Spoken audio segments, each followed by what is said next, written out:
Hello, and welcome to Movies I've Seen, a podcast driven by equal amounts of revenge and love. This is the episode about Friday the 13th. It's a short episode. I was originally going to pair it with the Child's Play, have 2 movies in one episode like normal, but the Child's Play discussion really got away from me, and I thought just leave it. Instead of having one 80-minute episode, I would chop it up. Please enjoy the spoiler-filled discussion of the original Friday the 13th movie. This is the discussion about Friday the 13th, 1979. Nope. 1980. 1980. Halloween was 79. Well, It was the year of shoulder pads and short shorts. it sure was. Okay, so everyone knows the basic plot of Friday the 13th, and I've never seen it. You should explain it to me. I will explain the plot to you. I can say it real quick because maybe someone forgot. There is a camp, a summer camp in New Jersey. Woo! And I did that for you. I know, thank you. And in the beginning of the movie, 2 camp counselors get murdered. And then in 1958. And then several years later, the camp is going to open up again, and all the people in the town are like, that doesn't seem like a good idea. And all the camp counselors are there 2 weeks early to get the place set up and ready for children. Mm-hmm. And they all get murdered, basically in one night. Yep. And it turns out that the murderer was the mother of a boy who drowned in 1957. The camp counselors were not paying attention, so she murdered 2 of them in 58. And poisoned the water in 71, I think. Yeah, and then has basically prevented the camp from reopening. Yeah. And then she murdered a bunch of people, and it's a very big reveal. Yeah. Mrs. Voorhees, no! I think Friday the 13th is a beloved franchise for a couple of reasons. I know I love the series as a whole. They're very easy to watch movies generally. Yeah, very easy. I think Friday the 13th as a series, like, we're going to watch the whole series, but I just want to say overall, it has maybe some of the worst movies. I don't know. Have you seen Freddy's Dead? I don't remember that one. Yeah, exactly. Is that number 4? Nope, that's number 6. That's the one that's in 3D and has Roseanne and Tom Arnold in it. Oh, I'm not going to watch that. No, you don't have to. Okay, I'm just going to pass on that. Yeah, exactly. Okay, so I think mathematically, Friday the 13th, the original, gets most of its points on a scale of 1 to 10 for originality, for shock value, but as a heathen millennial, I can't give it points for originality and shock value because I already knew people got murdered before. Well, even as a non-heathen Gen Xer, you could still not give it points for originality because literally they just made it to rip off Halloween because Halloween came out the year before and was extremely profitable. So they were like, let's just do that. And it was extremely profitable. It was extremely profitable. Yeah. The originality points that it would get would be for the reveal of Mrs. Voorhees as the murderer, because everybody assumes it's going to be a man, or that they never will reveal the murderer at all. Right. But then it turns out to be a woman. And also because Jason is the star of every subsequent film, everyone actually forgets that it's Mrs. Voorhees. Yeah, they really do. Because Jason became an icon in his own right. Yep. People forget that it was her. Yep. That happened in the beginning of Scream. Yep. Which we will talk about momentarily. Correct. So let me list the things that I like about Friday the 13th, and then I will say my complaints, because that's generally how the format goes here. Yes. Okay, my favorite thing about Friday the 13th would definitely be Alice. Alice is the protagonist, final girl. She is the hero of the movie, and she's capable, charming, likable, very easygoing, relatable. She's working at a summer camp with her ex-boyfriend, and maybe they're gonna get back together. I don't know. He thinks she's really talented, and she is. And so, yeah, she's not an embarrassment to women. She's just a regular person, and she exists, and she's great. Yeah. And I really, even though she doesn't look very different from Laurie Strode. She looks very different from Laurie Strode. I mean, they're both they're both in late 70s dress. They both have fair skin, light hair, just like Laurie had like brown hair. Alice has blonde hair. I don't think they look that different. Also, Alice has short hair and Laurie has long hair. I know, but Did you watch the movie?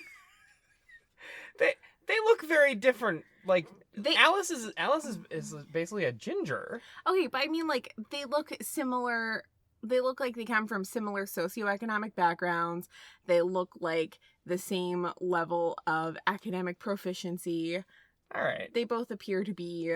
I think Laurie is okay. Maybe in appearance-wise, yes. If you really want to break it down to like, oh, they're both like white girls who are from somewhere. Yeah. Like, but character-wise, like Laurie is much more of a stick in the mud kind of character. Well, she's a Laurie's younger too. Maybe slightly. It's possible that Alice is like going into college or whatever, but like Laurie's like in her senior year. But like Laurie is much more of like a stick in the mud type character. She's a bookworm. Yes. She's kind of like she's a homebody. Clearly, she doesn't go out and do stuff, which is a point of contention for her friend and your favorite character, Annie. I love Annie. Yes. And Alice is very much so more outgoing. She's more confident and self-assured. She like has witty dialogue. She holds her own just before the murders even are discovered. Like she's just like holds her own in conversation. She plays like strip Monopoly with them and she's like, whatever. Yeah, fine. She's smoking some weed with them. Like she's very independent. Yeah, absolutely. And I think that Alice is much more suited for final girl status than Laurie is, because while Laurie does prove herself to be capable to protect the kids and survive and all that stuff, like Alice like literally gets into a fight with the slasher in the movie and kicks her ass like a bunch of times. Right. I think that Laurie Strode is the origination point of the virginal archetype. Mm-hmm.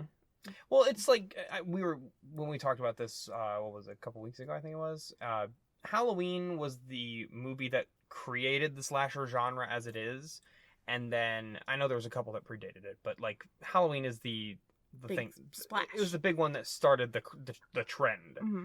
That was the movie that started it all, and that was the movie that created the slasher genre. Friday the 13th is the movie that defined it. I think that's a fair distinction to make between them. But just between, like, Final Girls, I like Alice so much better than Laurie because she participates much more in the action of the movie. I know she spends some time, like, cowering in a closet in a pantry. I mean, she just found all of her friends murdered, and she doesn't want to be murdered also, so she hides. It's kind of just a reasonable thing to do. But like, that's what I would do. Yeah, I just think that her and Laurie have very different roles. That's all. Laurie is trying to protect other people, whereas Alice is fighting for her own life at that point, because literally by the time she even realizes what's going on, everybody else is dead. I think I like that too. That Alice's struggle is for her own survival, which is, from a feminist perspective, different than the role that women are usually given, which is the role of caretaker. Yeah. And so I like that. I understand why you prefer it. It's probably much more just compelling of a position for you. Yeah, I think so. Yeah. Another thing. Okay, so that's the first thing I like the most about Friday the 13th is Alice and how she's different from her predecessor. The next thing I like about Friday the 13th is almost everybody at the camp is likable, which at this point in horror movies, in the very beginning, there weren't very many despicable characters. Yeah, no, like this is back that was added later on. Yeah, this is back when they were just making movies that had to have characters in them. People were not cheering for the killers yet, so there weren't... I mean, that's what they did on purpose, right? That's what Shelley is. I don't know. Later movies, I don't know if it had really hit by that point. I think Shelley was accidental. I think that Shelley was created more so out of some patriarchal bullshit. Because Shelley is meant to be a character we feel bad for, and we are sad when he dies. But it doesn't really work. He's so annoying. He's very annoying. He talks... Shelly is a character from Friday the 13th 3D. Yes. Which technically is part 3, but that's not what the title is. It is. Not on my DVD. I'm pretty sure it's still called part 3, but whatever. Yeah, Shelly is a character from part 3. Which, when we get to that movie, we can talk more about him. But, yeah, characters like Shelly were not present yet in horror. Everybody's likable, fairly competent. When somebody's like, I'm going to go check out the generator, you're like, that seems like a good idea. You know where the generator is. You have been trained on it. Mm-hmm. And there's no reason for you to think there's an obstacle between you and electricity besides the generator malfunctioning. Yeah. Yeah, nobody's doing stupid things. I mean, there is a comic relief character, Ned, who gets a bit grating. But, we all knew that person, and it wasn't, cartoonishly over the top. It's not real. It's not unrealistic because they're in a work setting where they're all there to work. It's not like, why did they invite him to hang out with them? They're all there working together. Yeah, and we work with that person who thinks he's the funniest guy in the room, and sometimes we laugh at what he does, but... A pie in the face would be funnier. Maybe, yeah. Please also set up those signs over there, please. Stop running around in that Native American headdress. Don't fire arrows at innocent women. I can't even. That, you know what? I don't know.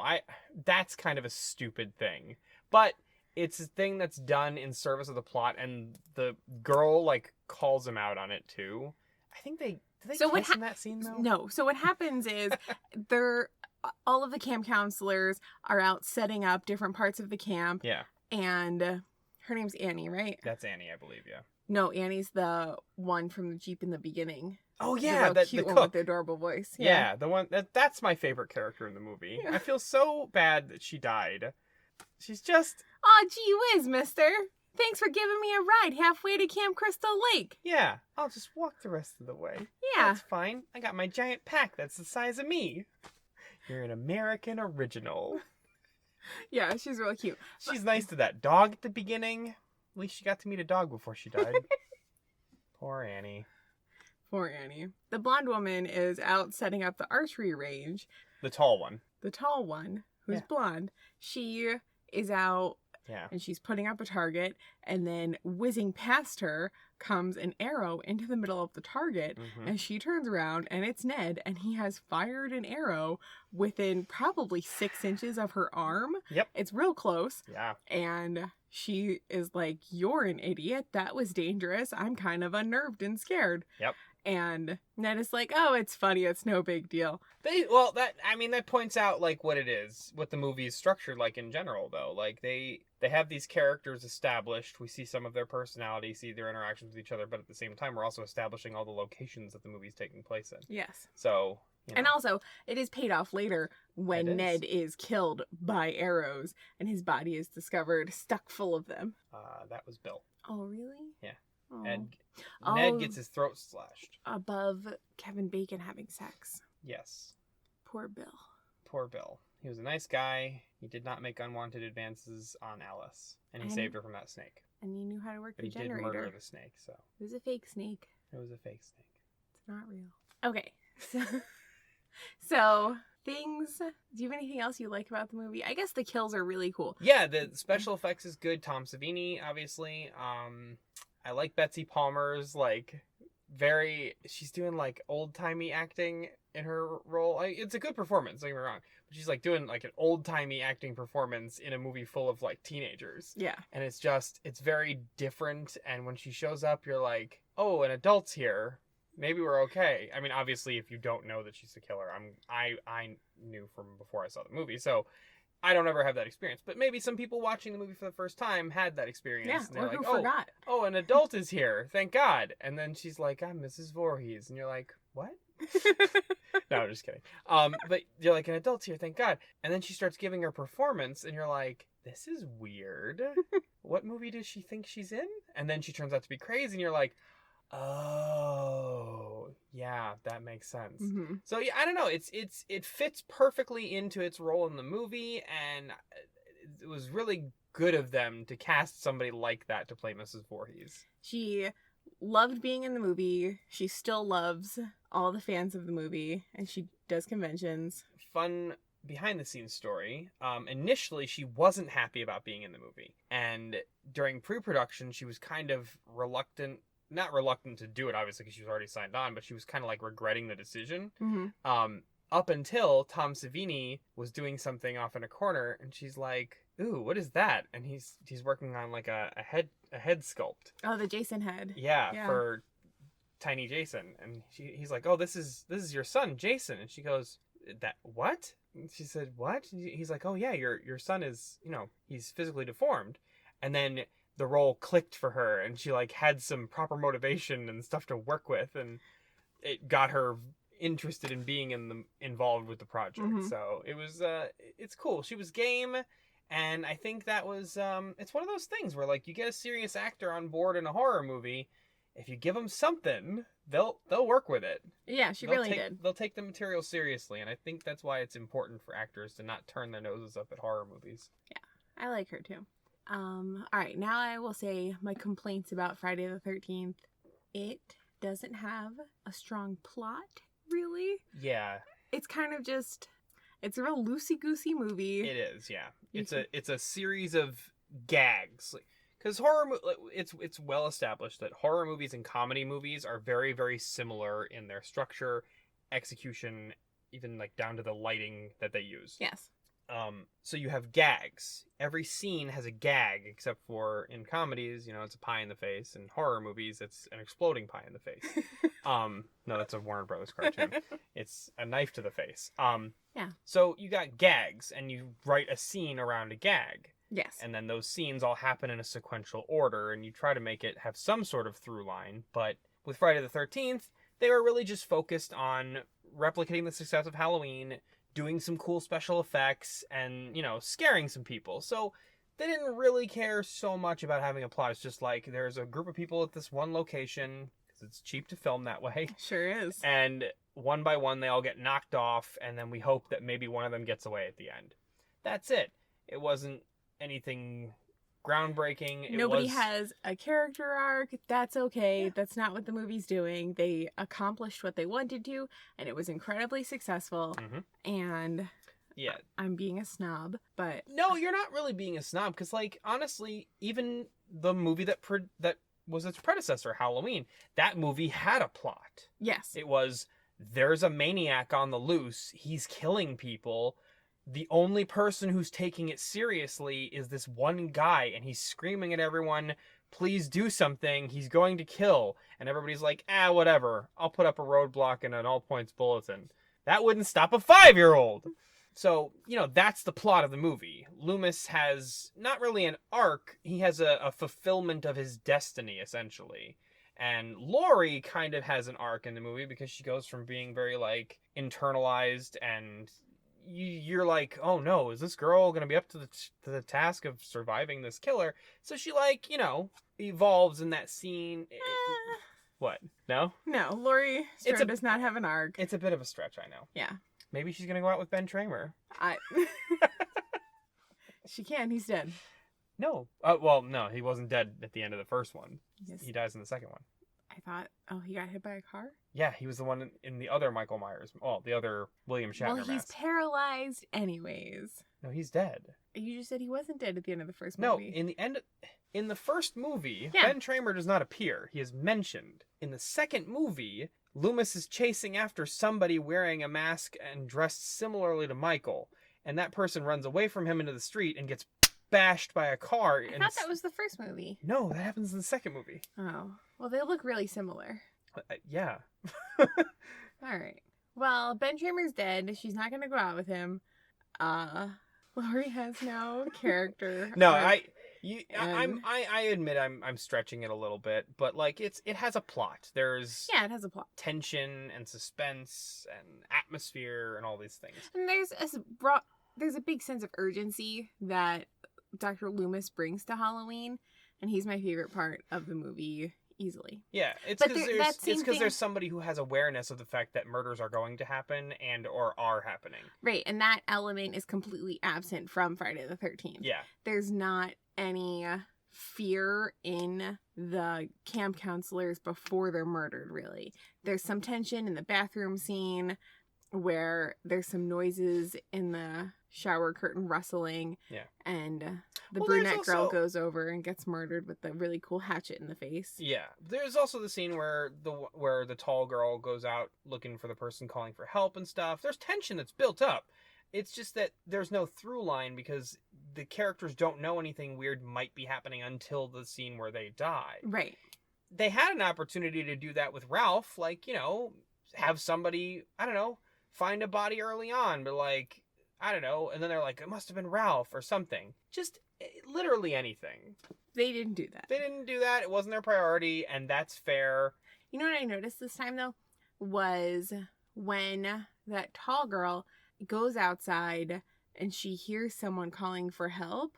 That's definitely Mrs. Voorhees calling for help. Yep. And I did not really put that together until just this past time watching it. Really? Yeah. I don't know. I forgot where everyone else was. Yeah, she's doing her, She's luring her out. Mm-hmm. And that's why she has to go so far, because Mrs. Voorhees keeps moving. And very sinister. Yeah. And it pays off, too, because she does her little kid voice. Yeah. Yeah. So, yeah, my biggest complaint about Friday the 13th the lack of plot. Lack of plot and character depth. But they weren't trying to do that really hard. No, not really. So, oh well. Yeah. Do you have any complaints about the movie? Just that, really.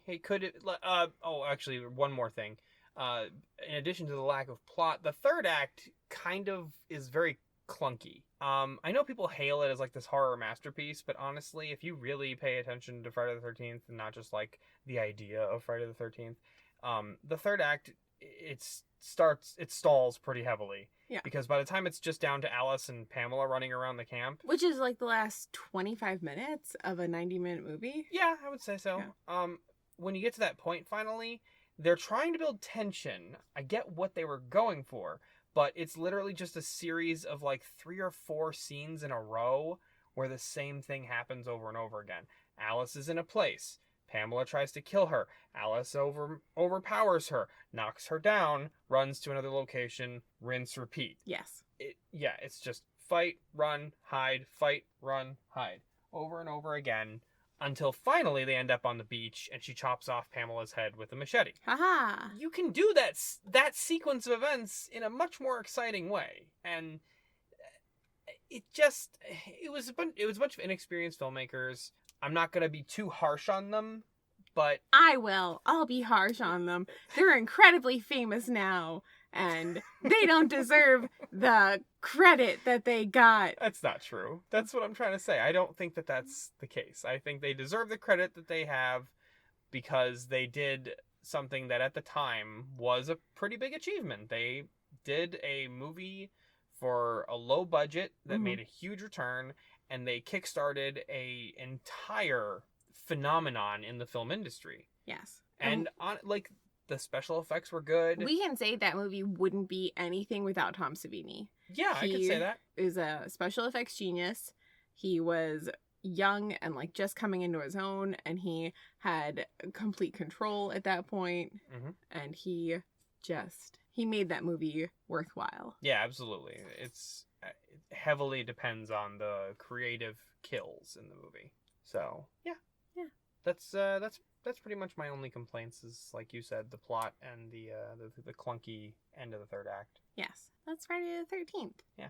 Thanks for listening. If you still haven't seen Friday the 13th and you still don't want to after this, probably nothing is going to make you want to watch it.